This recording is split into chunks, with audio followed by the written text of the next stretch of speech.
Ce jour-là, Kwame rentrait chez lui à Accra, sans se douter que sa vie allait changer en un instant.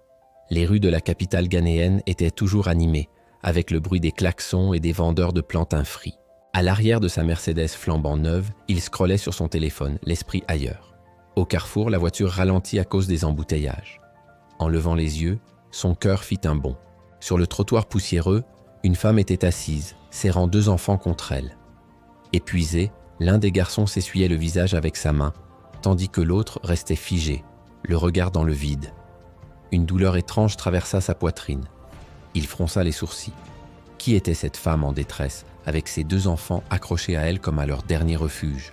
Il se pencha et cria « Arrête-toi ici !» Le chauffeur gara la voiture plus loin. Kwame descendit et marcha lentement vers la femme, le cœur battant. Il s'approcha d'elle, hésitant, puis demanda « Ama ?» Murmurant, elle leva lentement la tête. Son visage était triste et ses yeux fatigués. En le voyant, elle sursauta. « Kwame ?» dit-elle d'une voix douce. Il ne savait pas quoi dire. Pendant quelques secondes, ils se regardèrent en silence, les enfants serrant leur mère, sentant que quelque chose n'allait pas. « Qu'est-ce qui t'est arrivé ?» Kwame demande, la voix pleine d'émotion. Ama baisse les yeux, un peu gêné. « La vie a été dure avec nous, Kwame. » Tout s'est effondré. Kwame sentit son cœur se serrer, se souvenait de la jeune fille pleine de vie qu'il avait aimée. « Viens », dit-il en lui tendant la main. « Je ne peux pas te laisser ici. » Ama hésita, méfiante. « Où veux-tu nous emmener ?» Kwame sourit gentiment. « Chez moi, vous serez en sécurité. » Il aida Ama et les enfants à se lever, conduisit vers sa voiture et le chauffeur les regardait. « Intrigué, monsieur ?» demanda-t-il. Incertain. « Tout va bien, Kofi, » répondit Kwame. « Nous rentrons à la maison. » Pendant le trajet, Kwame observait Ama dans le rétroviseur, son visage amaigri, ses vêtements usés, que s'était-il passé ces 10 dernières années. Il se sentait coupable de ne pas avoir cherché à la revoir.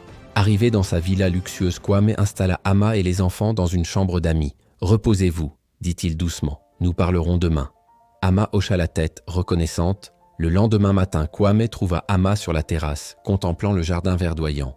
« Tu as réussi, » dit-elle simplement. Kwame s'assit à côté d'elle. « J'aurais aimé partager tout ça avec toi, » avoua-t-il. Ama soupira. « Quand tu es parti étudier à l'étranger, j'ai découvert que j'étais enceinte. J'ai essayé de te contacter, mais... » Sa voix se brisa. Kwame sentit son cœur se glacer. « Tu veux dire que ces enfants ?» Ama hocha la tête. « Ce sont les tiens. Kwame, je suis désolé de ne pas avoir insisté davantage, j'ai cru que tu m'avais abandonné. » Kwame ferma les yeux, submergé par l'émotion. « Je n'ai jamais reçu tes messages, » murmura-t-il. « Ma famille.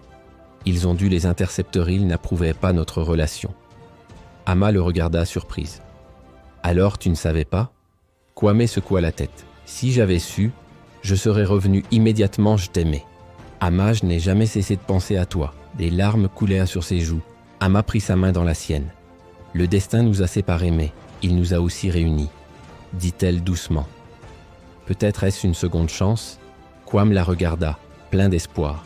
« Je veux rattraper le temps perdu, être là pour toi et nos enfants, si tu me laisses une chance. » Ama sourit, ses yeux brillants de larmes. « Ce ne sera pas facile, » prévint-elle. « Nous avons beaucoup de blessures à guérir. » Kwame hocha la tête. « Nous y arriverons ensemble, » promit-il. À ce moment, les enfants sortirent sur la terrasse encore ensommeillés. « Maman » appela le plus jeune Ama, leur fit signe d'approcher. « Les enfants, je voudrais vous présenter quelqu'un, » dit-elle doucement. « Voici Kwame. » Votre père, les garçons regardèrent l'homme, intrigués. Kwame s'agenouilla devant eux. « Bonjour, » dit-il, la voix tremblante d'émotion. « J'ai hâte d'apprendre à vous connaître. » Le plus âgé des garçons fit un pas en avant. « Tu ne vas plus partir ?» demanda-t-il, méfiant. Kwame secoua la tête. « Non, je reste avec vous maintenant, si vous voulez bien de moi. » Le garçon hocha lentement la tête.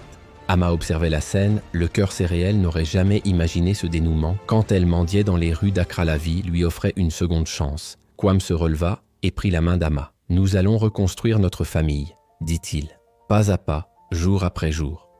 Ama sourit pour la première fois depuis longtemps. Ensemble, ils regardèrent le soleil se lever sur Accra, symbole d'un nouveau départ, d'un amour retrouvé, d'une famille enfin réunie.